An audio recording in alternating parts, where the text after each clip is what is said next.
Welcome everyone. My name is Shammi and I'm currently a PhD scholar working in the field of partial differential equations at the Department of Maths of IIT Delhi. So, without further ado, let's start our session for this week. Till now, like we have studied many things about the iterated integrals and multiple integrals. And then we have some special functions like beta and gamma functions. Like with these help of these functions, we are able to evaluate some integrals very easily. Basically, we can represent our integral in the form of these functions, and we can then directly evaluate those integrals because we know the value of these functions. We continue our journey, and we would like have some more properties of these beta and gamma functions, and with properties of these beta and gamma functions. What we would like to do, we like to evaluate some special type of integrals which can be evaluated with help of these with these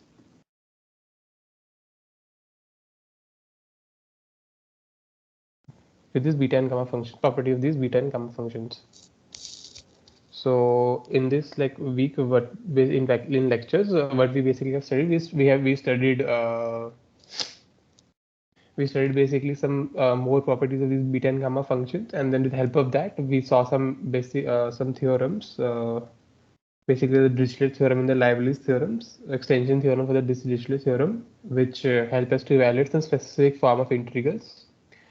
And after that, what we did basically, we started the vector calculus, and we see how we develop theory for the functions having like now the codomain to be not just of one dimension but of higher dimensions. So now from R to Rn, and where n is a natural number. So now it's not a real number which I'm now getting vectors as outputs. So that's why these functions are vector valued functions, and we develop calculus on that. And this calculus which we develop is known as the vector calculus by its name itself, because we are dealing with the functions which are taking values to be vectors.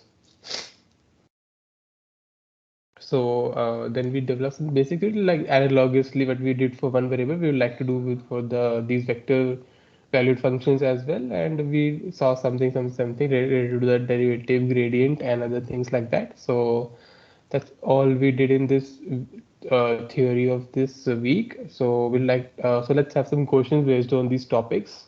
So without further ado, let's get started with the questions based on the theory we did in this week. So let us first start to evaluate some integrals help of these beta and gamma functions. So the first question we have here is,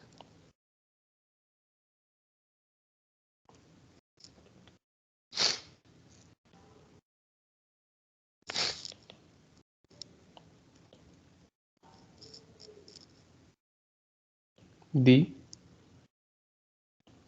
value of this integral I given as -1 to 3 x plus 3 half 1 minus 6. So we would like to evaluate this integral.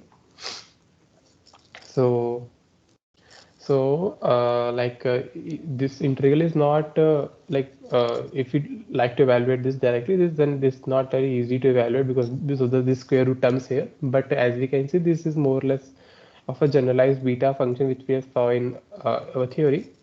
So what was that basically? That was basically that says what do I know by what do I know? I know that this integral a to b u minus a x minus 1 beta minus u y minus 1 pu is equals to b minus a whole raised to power x plus y minus 1 into beta of x comma y. So this is the generalized beta function which we have studied in the theory. So in the same motivation, as we can see here, this integral is more or less like the same integral. It is actually the same integral with the values. If we take our a to be, let's say, -1 and b equal to 3, this integral turns out to be the same integral which we have evaluated. So I would be -1 to 3. So t minus -1. And as you can see, I have to take x to be 3 by 2 to get 3 by 2 minus 1 to be equal to half. So I have to get this thing equal to half. So I have to take x equal to 3 by 2. So I will take x equal to 3 by 2. And likewise, here I'm taking 3 minus t because I want here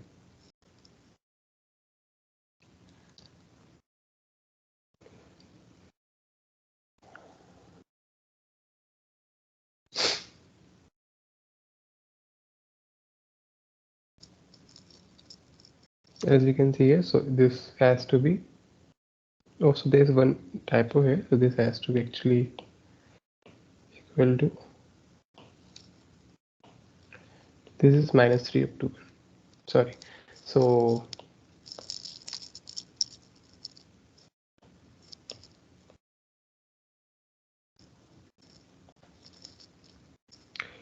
let me write this again. So this here, my a has to be -3, b has to equal to 1. Then this integral would be -3 to 1. Again, t minus -3. Actually, I want the value to be x plus 3, so here t plus 3 I'm taking. And again, I want the value to be half, so I will take x to be 3 by 2. So this is 3 by 2 minus 1. And then we have 1 minus t, 3 by 2 minus 1, because the same thing has same power we have here into dt. So this is the integral which we have here.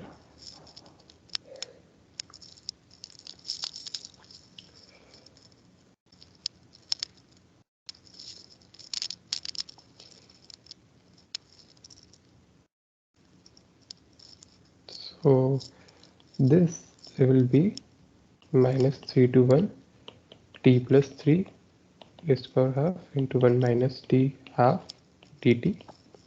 So this is the integral which we have here in our question, and I know this value is given by this thing b minus x plus y minus 1 times beta xy. So this will be,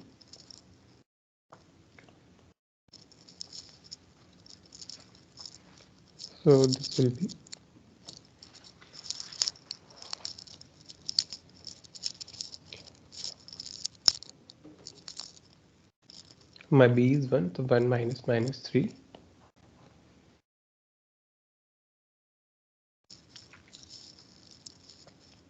and x plus y minus half. So x is half,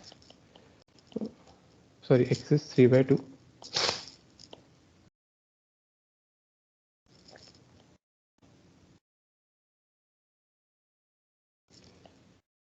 Y is also 3 by 2 minus 1, and then you have to beta of xy, so beta of 3 by 2, 3 by 2. So this will be 3 by plus 2 by 3 by 2 is what? 3, and 3 minus 1 is 2. So this will be 4 raised to power of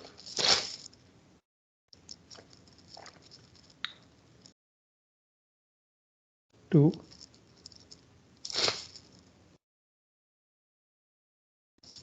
And beta 3 by 2, beta 3, and this I know this is gamma 3 by 2, gamma 3 by 2, and whole divided by gamma 3 by 2 plus 3 by 2. So this will be 16. What is gamma 3 by 2? This is half times gamma half. This is again half times gamma half, whole divided by 3 by plus 3 by 2 is nothing but 6 by 2, which is 3, gamma 3. And gamma 3 is 2 factorial, so this will be 2. So basically this thing would be equal to 2 factorial. So and this is 4. Gamma half is root pi, and again gamma pi is again root pi, and gamma 3 is 2. So this will be 2 pi. So the value of the integral is 2 pi. So this is the direct calculations you have to do here. Okay, so that's how you basically evaluate this integral. Okay, I hope this is clear.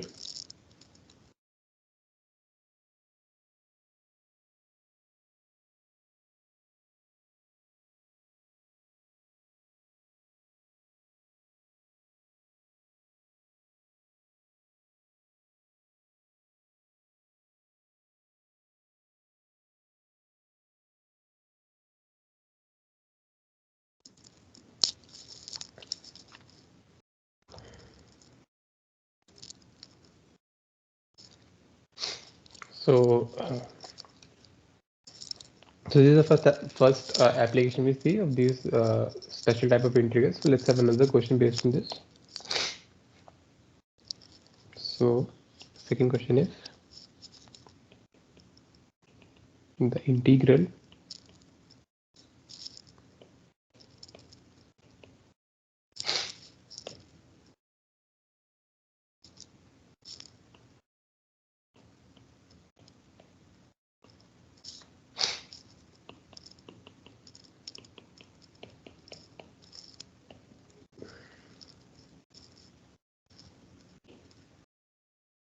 where my region is given as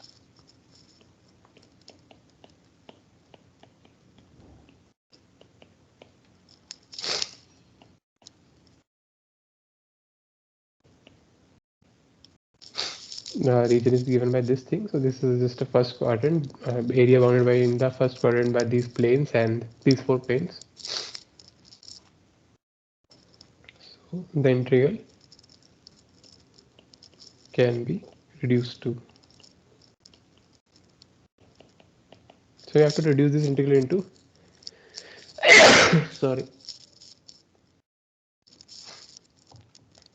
So we have to reduce this integral into a integral of one variable.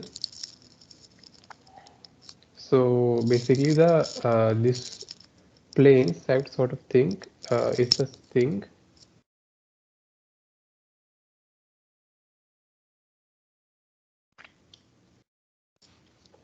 So to evaluate this integral, we see that the region we have is special form, and this type of form is handled by the Liebniz, basically the Dirichlet theorem, the extension of the Dirichlet theorem by the Liebniz.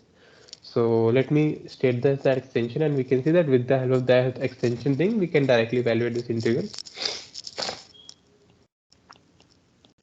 So the extension was, let me mention.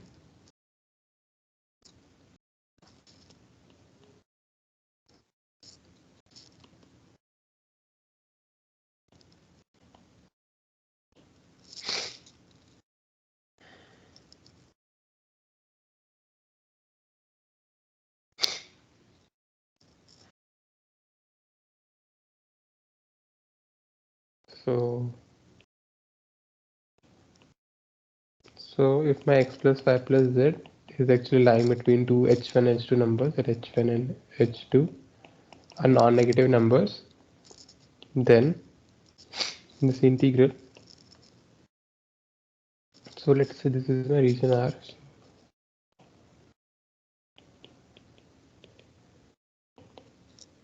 The integral of this function over this region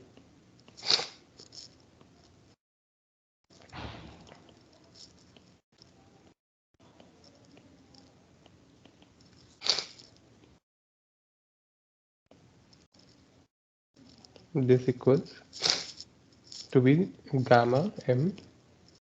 This will be gamma, let me write in the sequence only,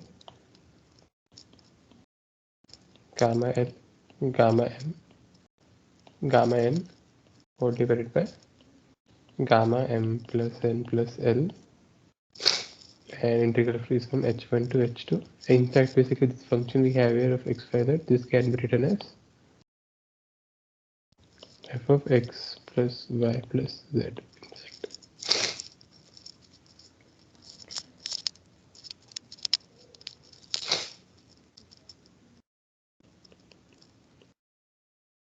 So this is an abusive notation, but what I would like to mention here is that the function fx, the function f, is can be written as a function of x plus y plus z only.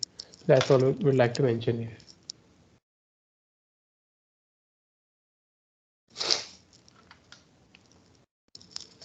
So here this would be fu. So this fu makes sense because this can be written as a function of x plus y plus z. So I can talk about f of u n times u is for l plus m plus n minus 1 du. So this is a library's extension which you know. So if you can see here, the x plus y plus z is lying between 0 to 1 because of this thing. So ultimately our integral I is given by this thing. Let us write. So our I, which is this integral r dx dy dz whole divided by x plus y plus z plus 1 square.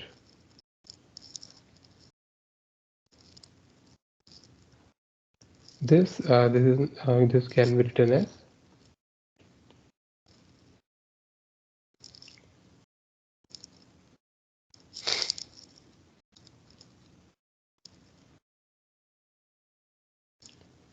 so my x plus y plus z is varying between 0 and 1, and if we compare here, I can write basically this as, if you see, this is 1 and I know 1 can be written as x raised to power of 1 minus 1, y raised to power 1 minus 1, and z raised to power 1 minus 1. So this is here my L, M, and N would be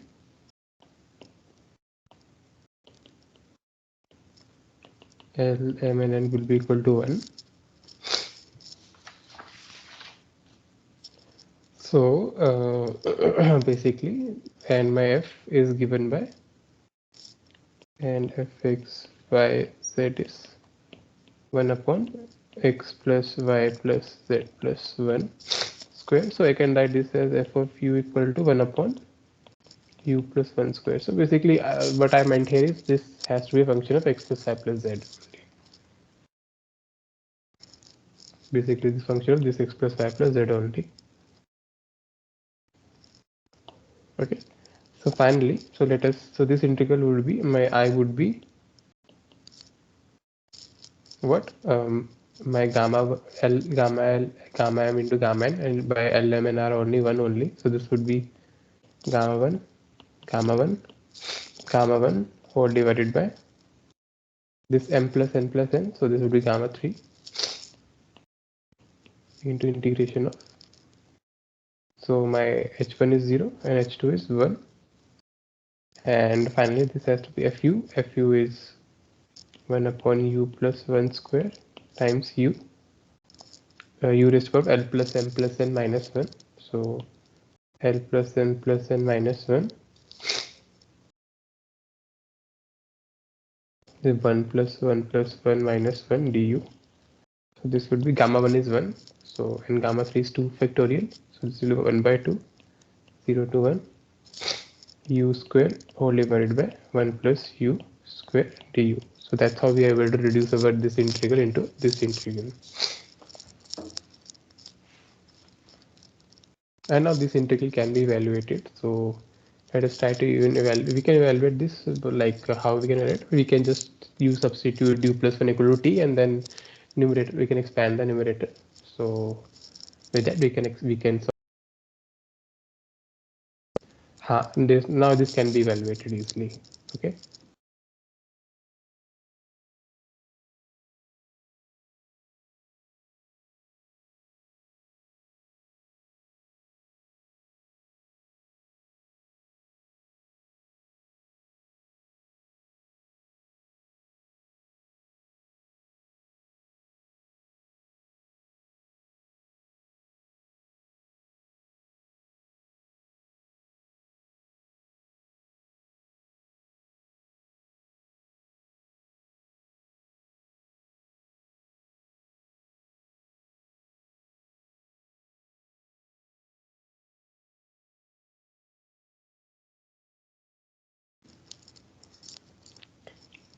I hope the method is clear.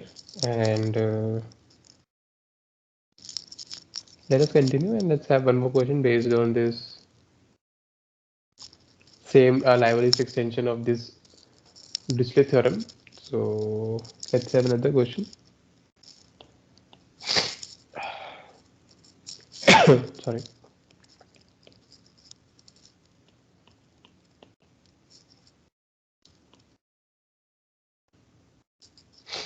So I have this integral.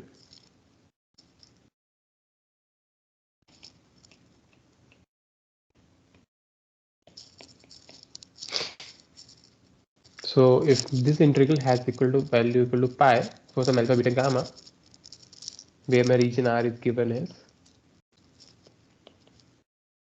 all those x, y, z in my R3, such that x, y, and z all three are non-negative, and my x squared plus y squared plus z squared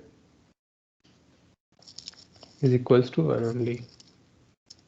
So this is basically a unit pair in R3 in the first quadrant basically. So then I would like to find then alpha plus beta plus gamma is what? So I have to find the values of alpha, beta plus gamma so that this thing holds. So again we can see this thing is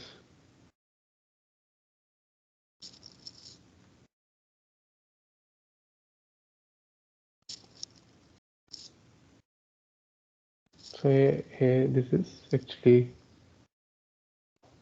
4 here. So it's not a linear circle, it's on basically the circle but having radius 4, having radius 2 actually.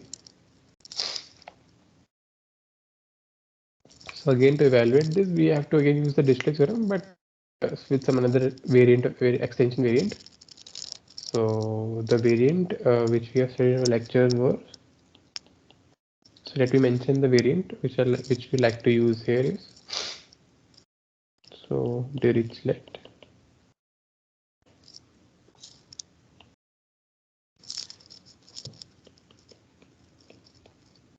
integral theorem extension.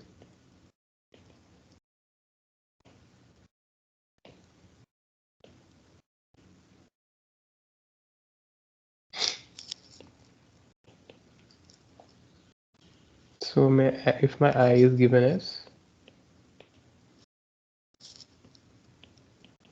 x to the power minus 1,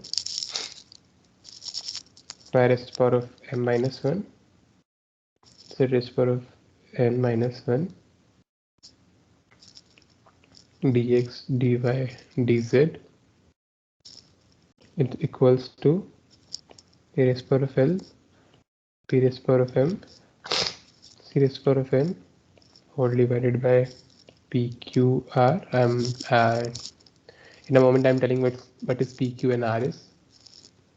Gamma L by P, gamma M by Q, gamma N by R, whole divided by gamma of L by P, N by Q, N by R plus 1,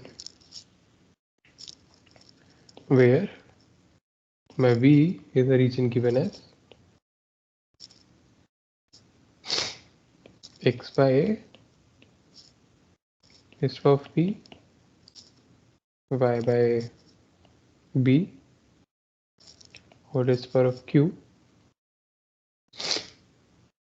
and finally Z by C whole is power of R equals to, so this is 1.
So this is the Dirichlet integral theorem. So we would like to apply this theorem. So what we would like to do, we would like to uh, compare the values of this LM and PQR with the given integral which we have here.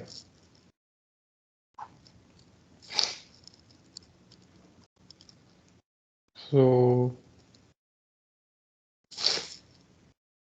one more thing which I like to mention here, this V region is given as this thing less than equal to 1 and my x, y and z are non-negative.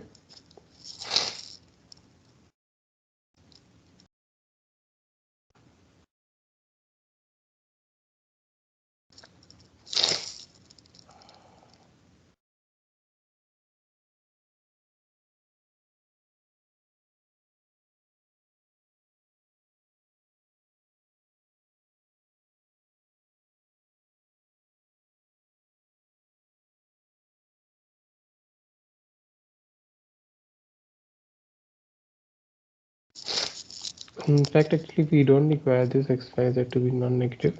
We just need it to be just bounded by this surface only.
Okay, so let's continue. So here we do require our values to be non-negative.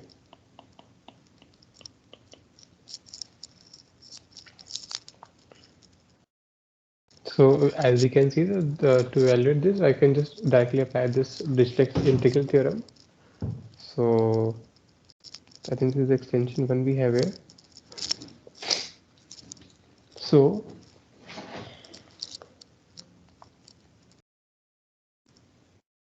how we evaluate this, we have to just compare the values here. So this integral here has first we have to change the region. So our region here is actually this pair.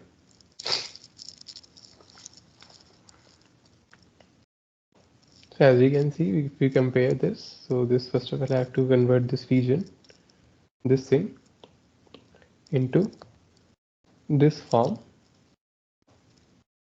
So in our case,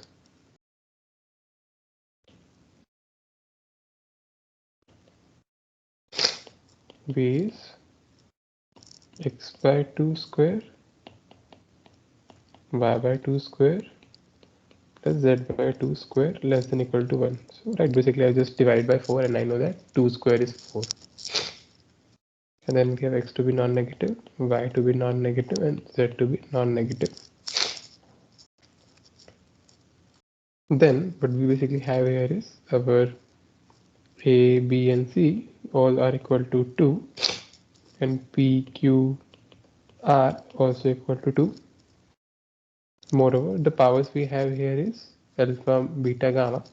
So L, M, N is R, L is alpha, M is beta, and N is gamma, right?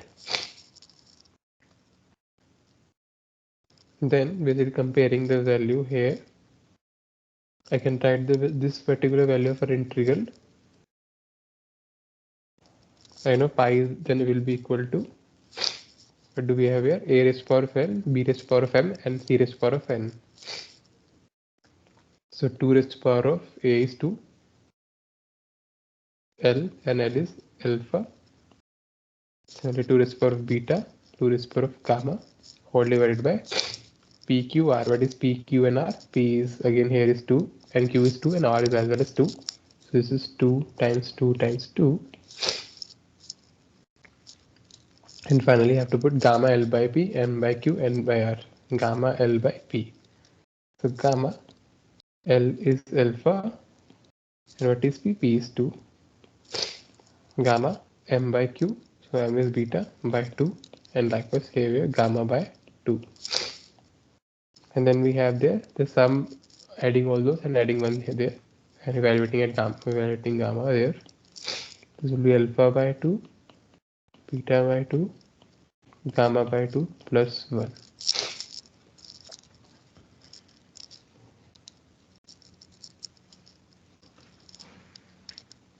So this will be basically the value of our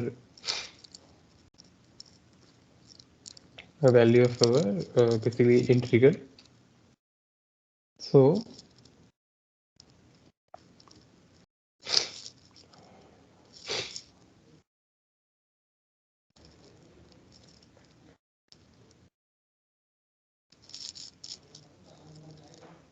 and then I need pi here, and what do I know that gamma half is root pi, right? So somehow I have to choose this alpha, beta, and gamma to be natural number, because eventually I want half at the end. So and then I need somewhere here half and half and half, so that it will here will root pi here, root pi here, and root pi here, and eventually I have to divide by root pi. So ultimately the expression would be root pi raised power of 2, which is pi only. So so let us start with putting the values alpha, beta, gamma equal to 1, and let's see what we get. So let us put alpha, beta, and gamma all equal to 1. Let's see what we are getting on the right hand side. So this is star. So RHS of star then would be 2 raised power 1, 2 raised power 1, 2 raised power 1 whole divided by 2 times 2 times 2. gamma half, gamma half, gamma half, and this would be 1 plus 1 plus 1. This will be 3 by 2 plus 1. So this will be 5 by 2. Right, so this actually turns out to be root pi. This is 1 root pi into root pi. You will say this will be 3 by 2 into 1 by 2 into root pi.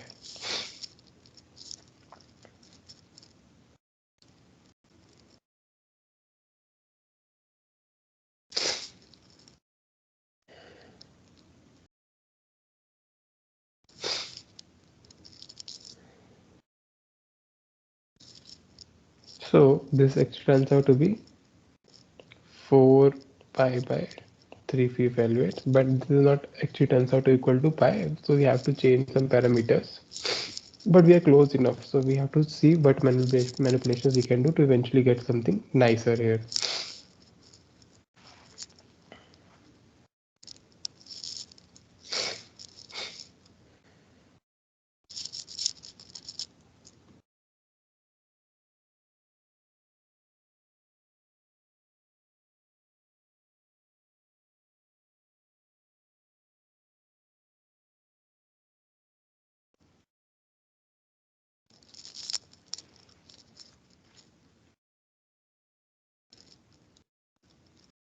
We can see one more thing here is that if I take some value, some integral value here, then even though I'm getting a pi factor here, this will again become an integral value. And because of that, actually I'm also getting a value of pi in the numerator. So what if we let's have, so ultimately I don't want something here, non-integral thing, something. So what if we take alpha and beta equal to 1, and let's try what if we take gamma to be 2, and let's see what's the value of RHS of star. So it will be 2 raised to the power of 1, 2 raised to the power of 1, 2 raised to the power of 2 here now. So gamma was there, so this will become 2 raised to the power of 2, all divided by 2 into 2 into 2. Then will be gamma half, gamma half, gamma 1. This will be gamma half half plus 1 plus 1. So this will be 2. Gamma half will be root pi, so this is pi only, and 1. And what is this? This is gamma 3. And what is gamma 3? Gamma 3 is 2 factorial, which is 2. So actually this turns out to be pi only. And this is actually equals to the LHS of star. I think this, for these values of alpha, beta, and gamma, we are getting the equality in star. We can take alpha, beta equal to 1 and gamma equal to half. One choice.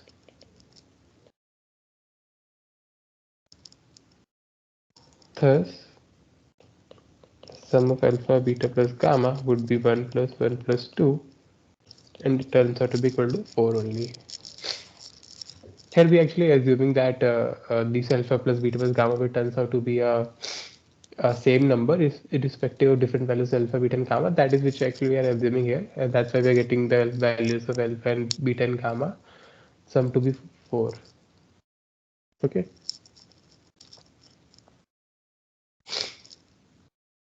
Moving on.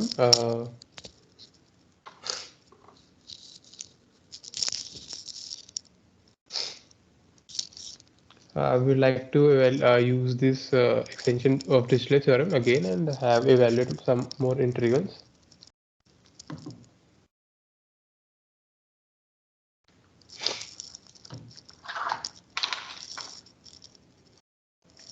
So another question: the value of x square y square z square dx dy dz, where my r is given as all those x, y, z in R3, such that X is non-negative, y is also non-negative, and z is also non-negative. And my x square plus y square plus z square is less than equal to, sorry, it's a cube here. My x cube plus y cube plus z cube has to be less than equal to 27.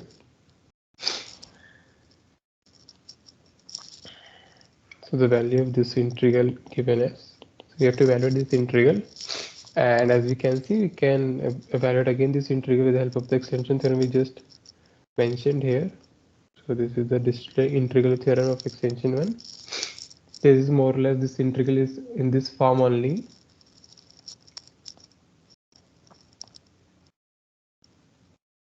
So let me copy this extension thing.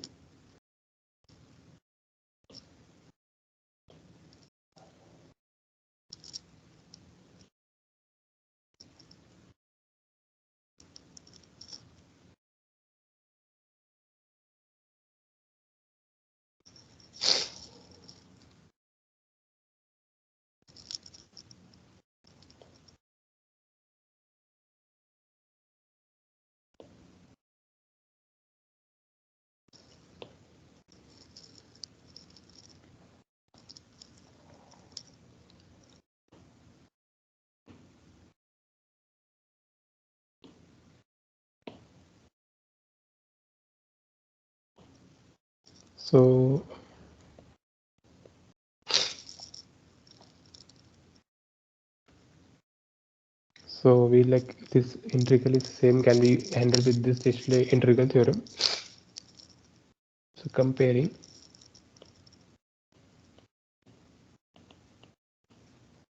we can write our v as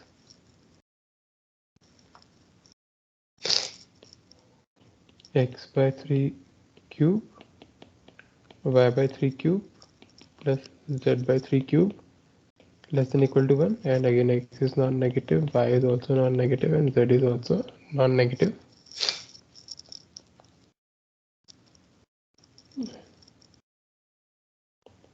Then my a, b and c will be equal to 3, and p, q and r also equal to 3, right?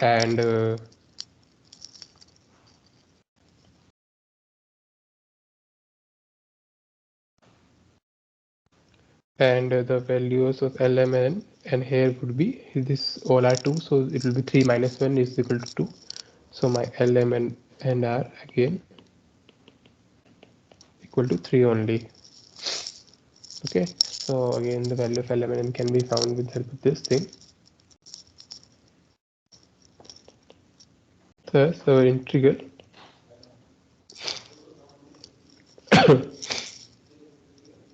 I is equal to this.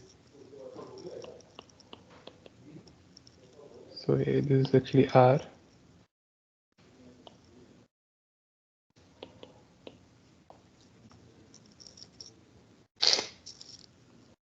x square y square z square dx dy dz. This will be equal to value of what? A raised to power of L, A raised to power of L, B raised to power of M, C raised to power of N, whole divided by PQR, then gamma of, what if L by M? So here L is 3 and M, L by, sorry, L by P and P is 3, so it's 3 by 3, 3 by 3, like other you will see 3 by 3,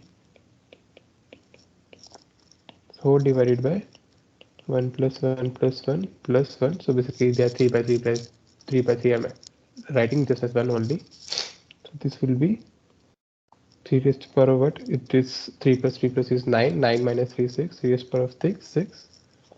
Gamma 1. Gamma 1. Gamma 1. And then we have gamma 4. So this would be 3 raised to power of 6. This gamma 1 is equal to 1. Gamma 4 is 3 factorial. So it's 3 factorial. So it's 3 raised to power of 5 whole divided by 2. So this is the value of our integral. So when we evaluate this would be actually 243 by 2. So that's basically we just use this distant integral theorem, the extension of this distant integral theorem to evaluate this integral, and this is just a direct computation. We have to just compare the values of these parameters, and then comparing them we can directly evaluate the integral. So that's how we basically use these theorems to evaluate some specific type of integrals. Okay, so I hope it's clear.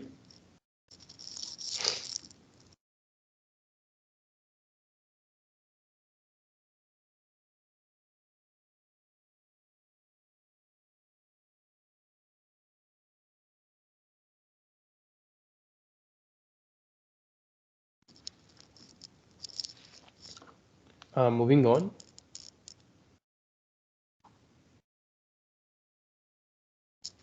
So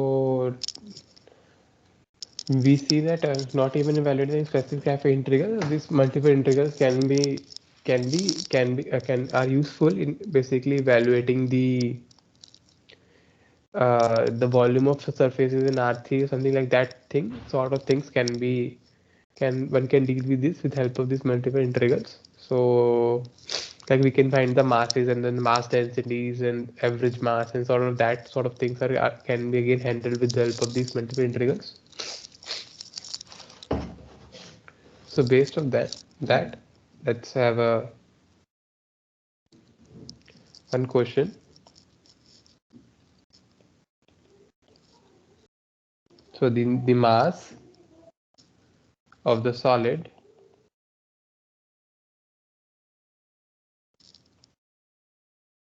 bounded by planes x plus y plus z equal to 1 and x equal to 0, y equal to 0, assuming a mass density of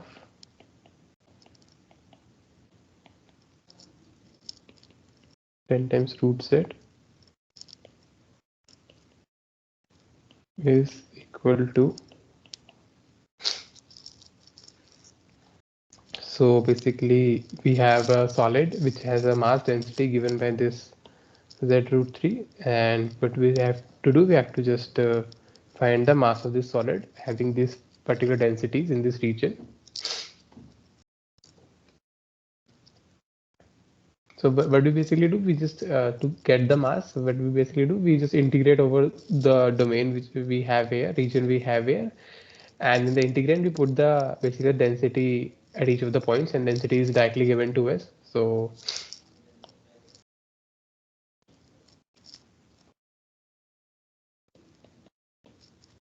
basically the mass will be nothing but my integration over the region R. R is my region. Let's say this is the region R into rho dV. So rho is my density. So let me write R is equal to basically all those x, y, and z in R3 such that x, y, and z all are non-negative and x plus y plus z is less than equal to 1. So this will be actually a required region. So pictorially, these are values of z. So this is 10, 10, and 10. So this is the region in which we are actually integrating.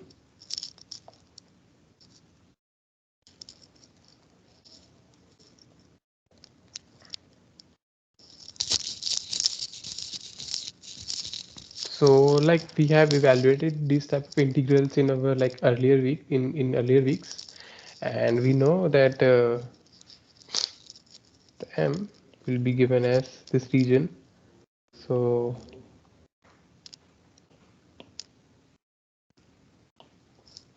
density is rho. Let us still write the density is given 10 root z dz, dy, and dx. So I know my z is actually varying from greater than 0 and z is less than 1 minus x minus y. From this actually, from this equation, I'm getting my range of z to be this. So my z will vary from 0 to 1 minus x minus y. So then for each value of z, what I'm getting basically, so I have to project this region in xy plane. So what I will basically do, I will put z equal to 0. So this will give me x plus y is less than equal to 1.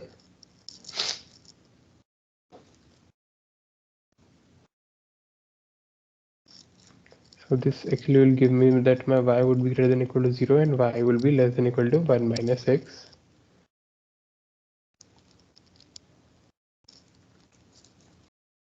And again, if I put y equal to 0, this will give me that x is less than equal to 1 and I already know x is greater than equal to 0. So my limits of y would be 0 to 1 minus x and x will be 0 to 1. So my mass is 0 to 1, y is from 0 to 1 minus x. So root z, the integration of z root z is z 3 by 2 into 2 by 3 and I have to evaluate at 1 minus x minus y and 0 dy and dx. This is x from 0 to 1, y from 0 to 1 minus x, 10, actually 20 by 3,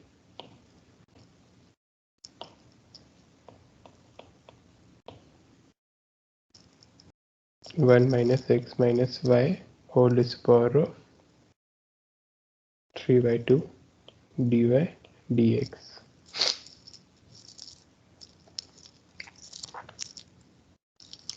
So likewise, we can evaluate this integral, and like once you evaluate this integral, you can see that this integral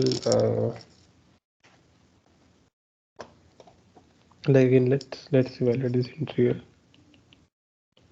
So this is 20 by 3 and this integration would be x minus y. 3 by 2 plus 1 is 5 by 2 into 2 by 5 and have to evaluate this at y equal to 1 minus x and 0 dx.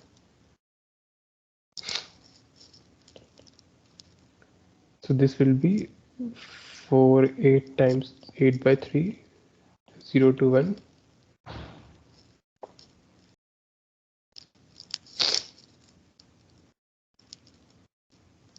So when I put a value of y equal to, oh yeah, also since my y variable is negative, so there will be one negative is also there.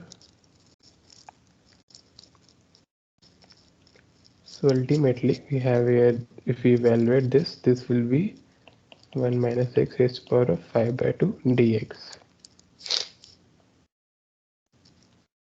So again evaluating this, this would be again 1 minus x raised to the power of 7 by 2, 2 by 7 into minus 1 and have to evaluate 1 at 1 and 0. This will be 16 by 21. At 1 it is value 0. Minus of minus 1, 1 is the power of 7 by 2. So this would be just 16 by 21 only. That's how we basically evaluate this integral. So the mass will be 16 by 21 only. So you just have to know how to represent mass, and then it's quickly straightforward because these sort of calculations we have did early in our weeks.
So moving on.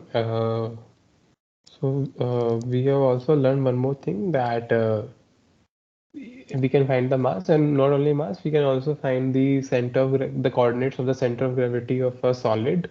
So like basically we can represent in some integral form, and we know how in multiple integral form, and we know that how to evaluate this multiple integrals. So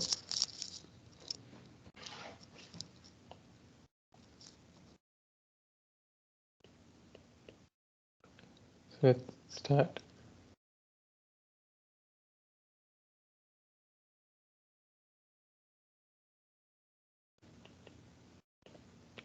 The y coordinate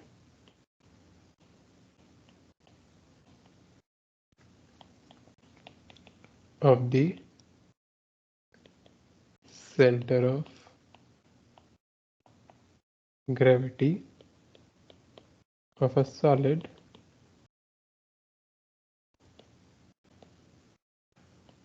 given by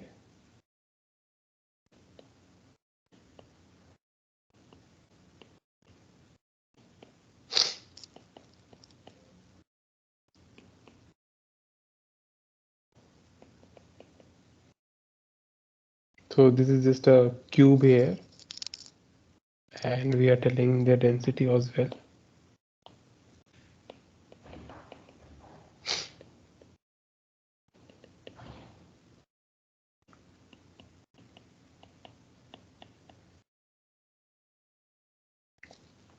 This is 1 plus x plus y plus z is, so we have density already.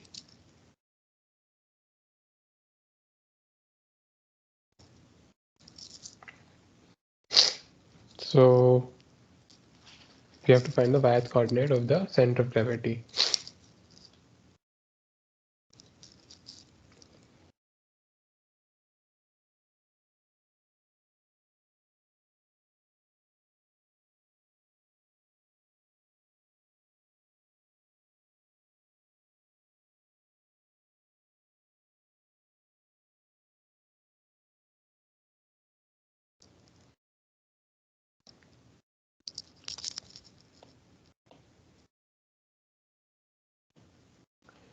So basically the y coordinate center of gravity is given by s. So denoted by y bar. So this is nothing but 1 by m. M is my mass,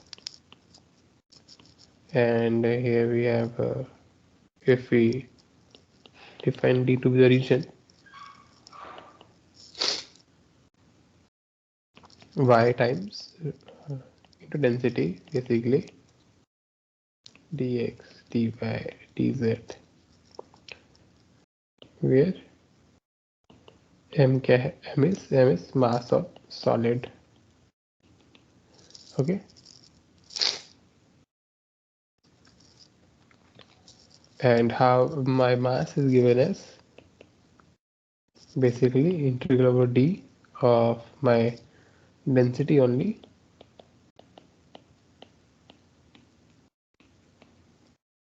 So the density is given as 1 plus x plus y plus z, and my d is given by this region. So 0 to 1, 0 to 1, 0 to 1, 1 plus x plus y plus z into dx dy dz. In fact, we can take any order here. We just this here will be d. We can write as dv as well. So the first integral is 1, and respect to all variables, this will be 1 only. If we evaluate 0 to 1, 0 to 1. So it is yz, and integrating with respect to x. So I'm getting x squared by 2, and I have to evaluate at 1 and 0.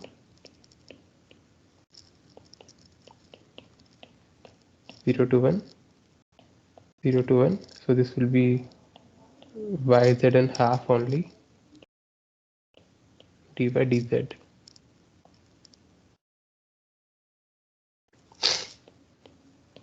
1 plus 0 to 1. So again, I guess the same integration. So y square by 2, and I have to evaluate the value 1 and 0. This is 1 plus 1 by 4, 0 to 1. So this is the here z dz, and this is 1 plus 1 upon 8. When we evaluate this, you will get this value. So this will be just nothing but 9 by 8. So my mass is 9 by 8. So my y bar would be 8 by 9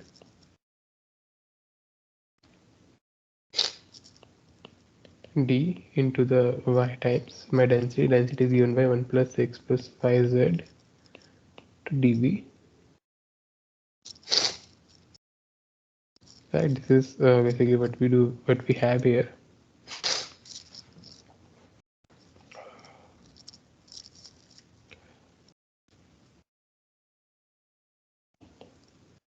So this is 8 by 9, 0 to 1, 0 to 1, 0 to 1,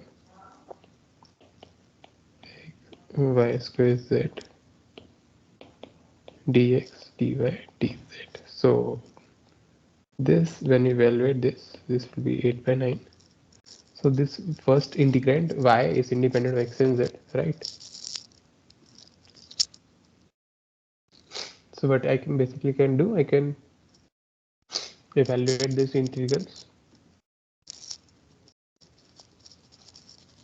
directly. So when I integrate with respect to x, so this will be x only. So this is y square by 2, 1, 0, and when I integrate this will be x and z, this will give me value 1 only because I can take this value. So basically what I'm doing here is this thing only.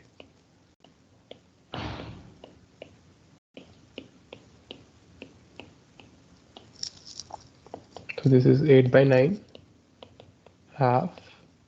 So integration of x 0 1 will be half only. We can see this is 1 by 3 and this is half. So when you see this, I can take in the half common. So this is 4 by 9, 1 plus 1 by 6. So this is 7 by 6.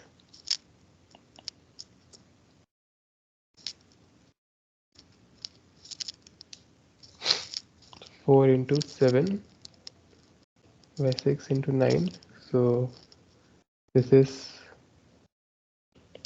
14 by 27.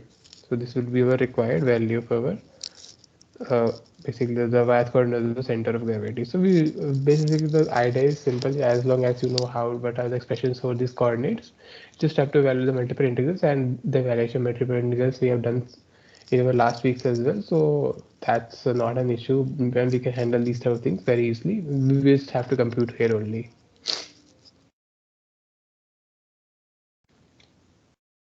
So moving on to the vector calculus, what we have done so far, we basically defined vector calculus. We defined what do we mean by vector valued functions, and then we developed some theory. Basically, we can write them in parameterized form as well, and with the help of that, we see that we can have this notion of arc length as well. So basically, a vector valued function will trace out some curve in Rn. Basically, that n is the dimension, the codomain. So that curve, the curve we get, we can find the arc length of that particular curve as well. With the we in theory we saw that there's a form we can derive a formula for that. So based on that, let's have one more question evaluating the arc length.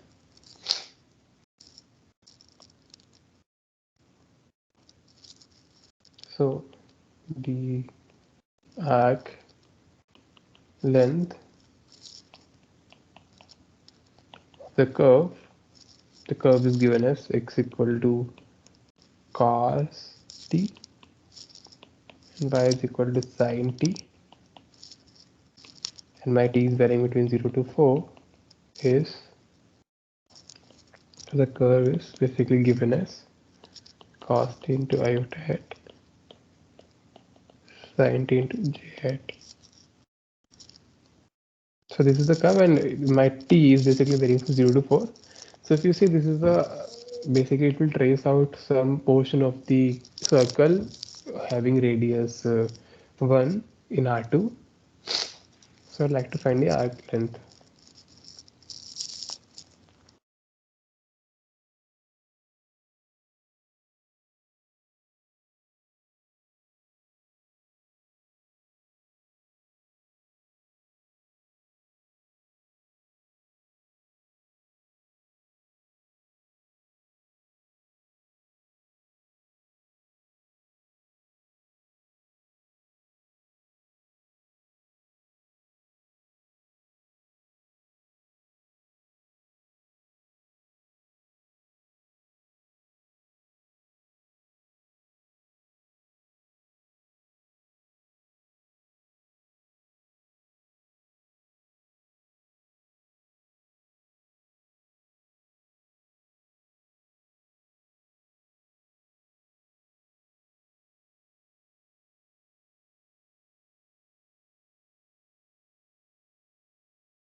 So basically we have seen the arc length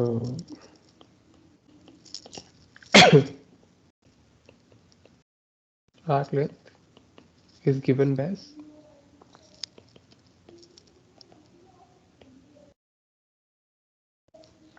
so integration of 0 to 4 basically v dash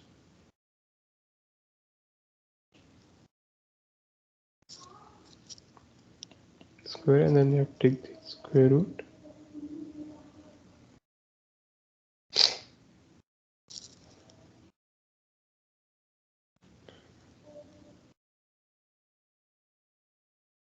dt.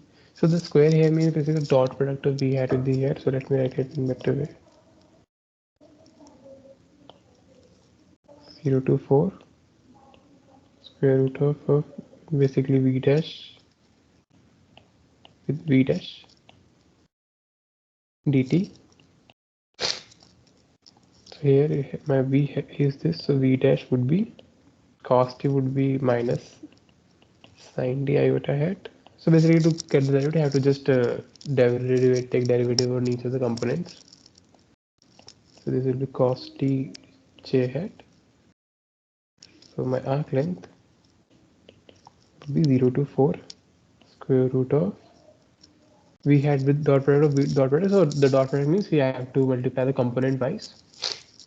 So this is sin t square into cos t, so cos t square would be here dt. So basically what I'm doing in the dot product, I'm multiplying sin t with sin t itself and cos t with cos t itself and then adding the thing. So that's what I did here. This will be 0 to 4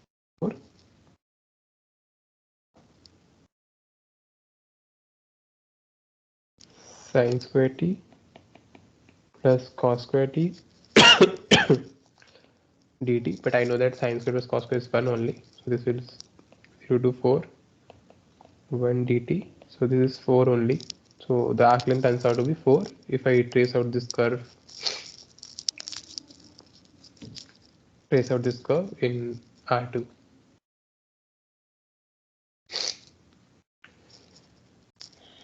So let's moving on. Let's have one more thing.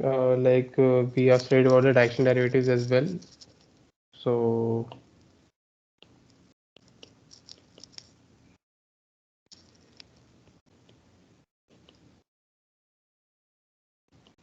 the directional derivative of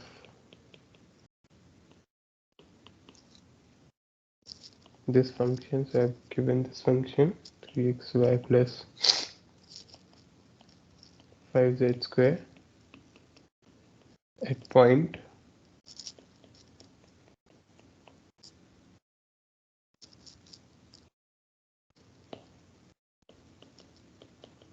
in the direction of a vector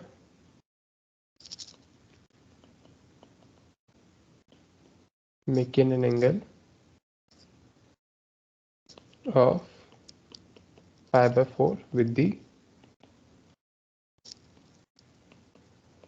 gradient of is a vector. So I have to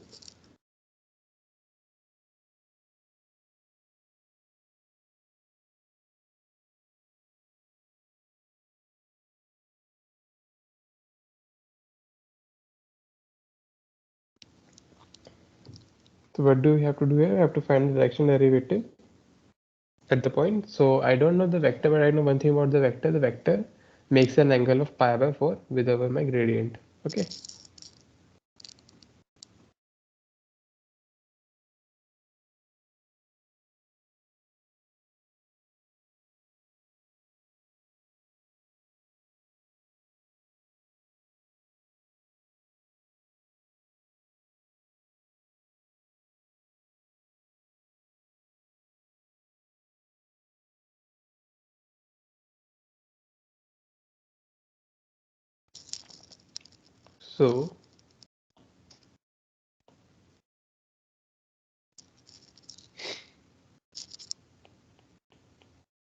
So let us first evaluate what is this vector looks like. The gradient of f is a vector fx, fy, and fz. So with respect to x, it will be 3y, 3x,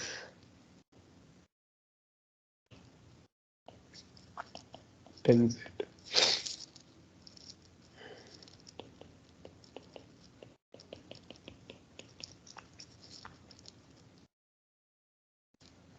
This will be 3, 6, and minus 10. Okay, I just plug in the values.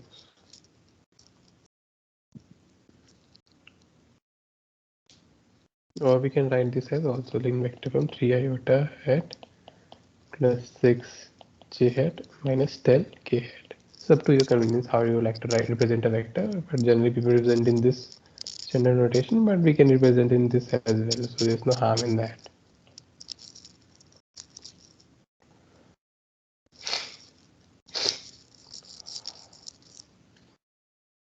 So next thing, what we know about this, that the angle, let's say let u be the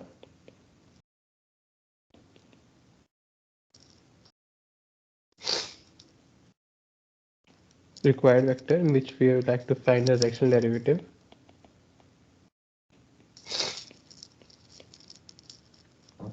So what do I mean by the what do I have here? The angle between this vector and the gradient at 2, 1, minus 1 is nothing but pi by 4. The angle is given by cos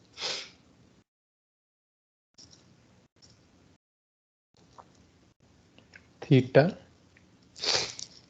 into norm of u to norm of gradient of f, and my, as I know, the theta here is pi by 4.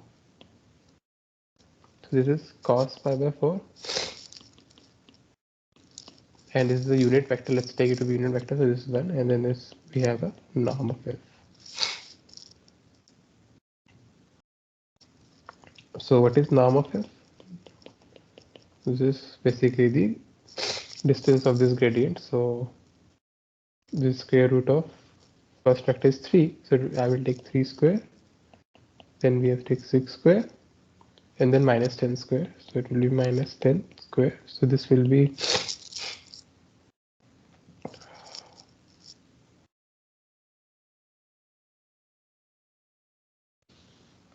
this will be 9 plus 36 plus 100. So this is square root of 145. So what do I have got the information that the u dot gradient of f is nothing but at cos pi over square root of 2 is 1 by root 2 into 1 by root 145. So this is square root of 145 by 2.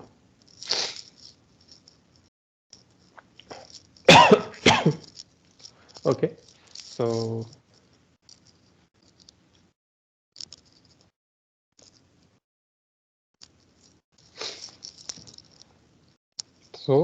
now what do I exactly have to find? I have to find the direction derivative of f in this direction. But what we have learned in the theory, the direction derivative of f,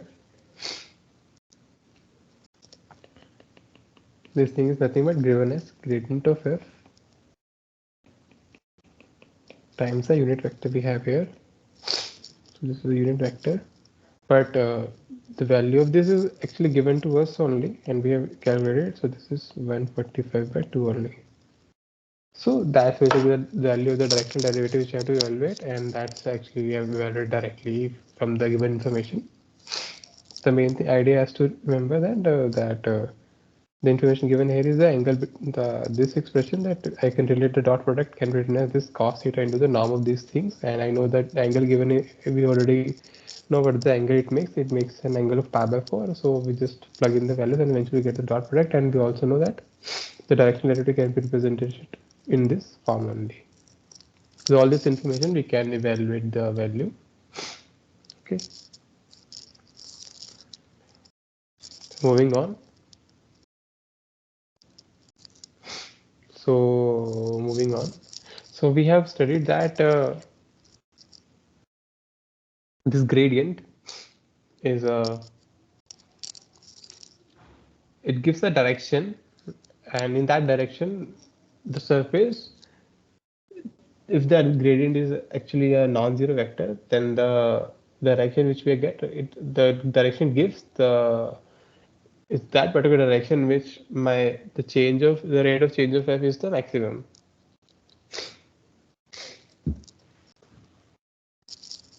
Right, so based on this idea, let's have one question.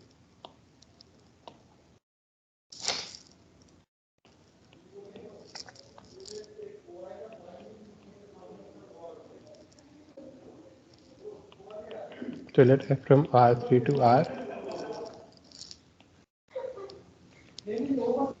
defined by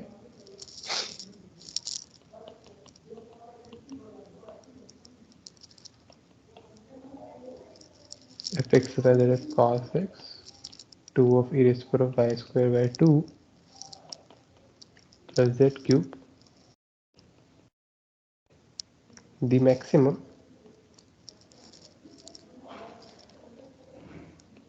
rate of change of f at pi by 4, 0 and 1 is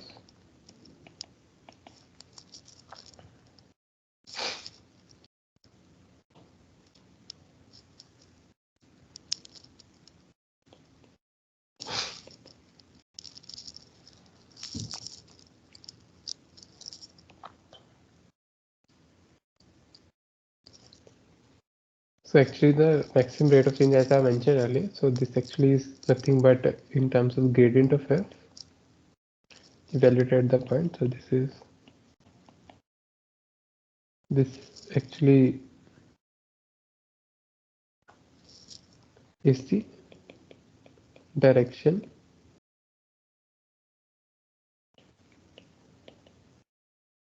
maximum change, and its norm basically gives me the value of the change which gives me the value of the actual, basically the actual value of the change that I'm getting.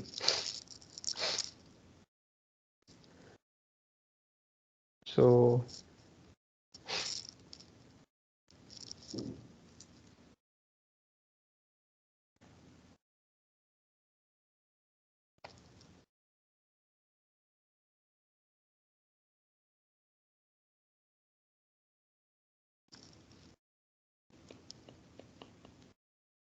so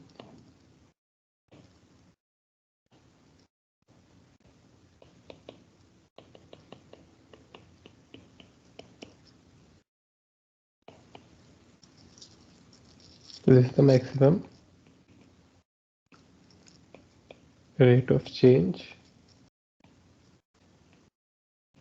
of f at this particular point. So this comes from the theory only. So let us say we just have to evaluate this gradient only. So my function is given as cos x plus twice of e raised to the power of y square by 2 plus z cube. So my gradient of f is given as, so I have to differentiate with respect to x only. So this is minus sin x iota plus twice of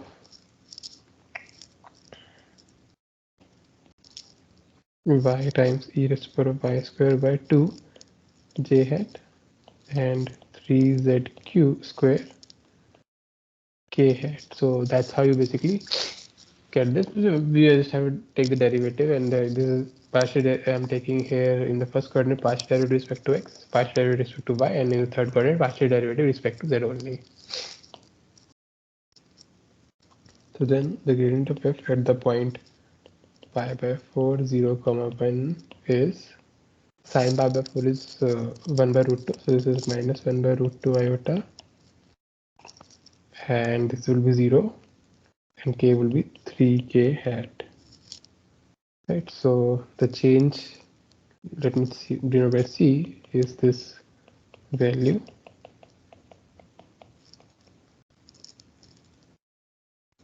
and it's given as square root of 1 by root minus 1 by root 2 square plus 3 square.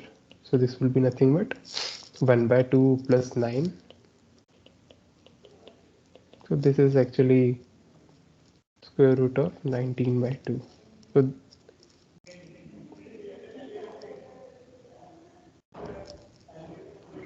So this is the maximum change. So that's basically again computational, as long as we know what we are calculating.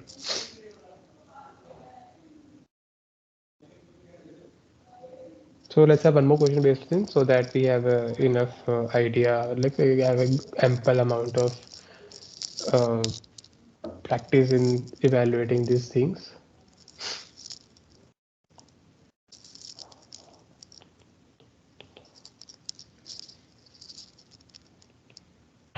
So the greatest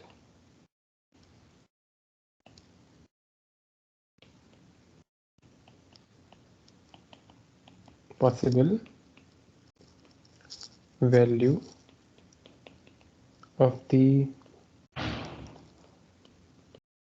directional derivative of this function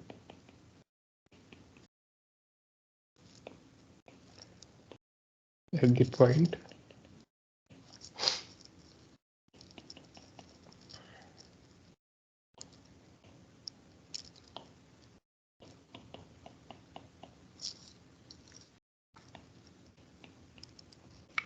along the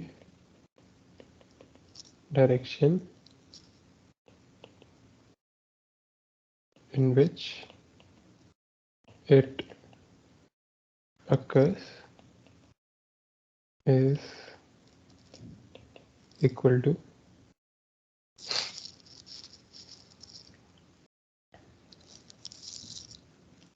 so again this is same as the previous question. Again we have to evaluate the gradient and evaluate the norm of the gradient at that point only.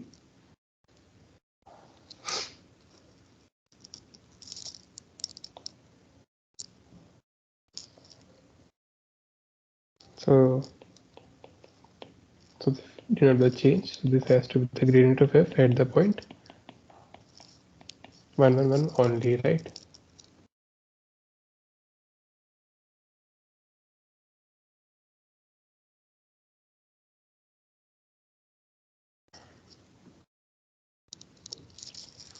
So let us evaluate the value. So gradient of f will be, so I have to take the derivative with respect to x only.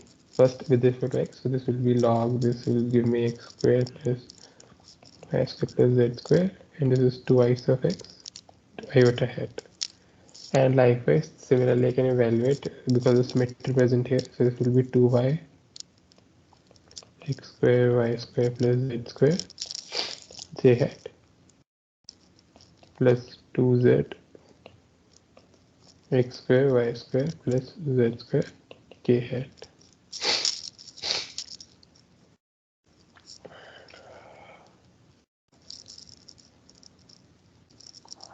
So the gradient of f at the point 1 1 1 is given as 2 by 3 iota hat 2 by 3 j hat plus 2 by 3 k hat. So the maximum change we can have here is be the norm of this thing. So this is the distance from 0, if we can see. This is square root of 2 by 3 square, 2 by 3 square, and this is 2 by 3 square. So this is nothing but what? Square root of 3 times 2 by 3. So this is nothing but 2 by square root of 3. So this is the maximum possible change occurring at the point 1 1 1. So this is again, as long as know what we have to evaluate, this is only computational stuff we have here. And with this, I'd like to end my session today. I guess we have covered so much. I guess almost all topics we have said in this week. And thank you.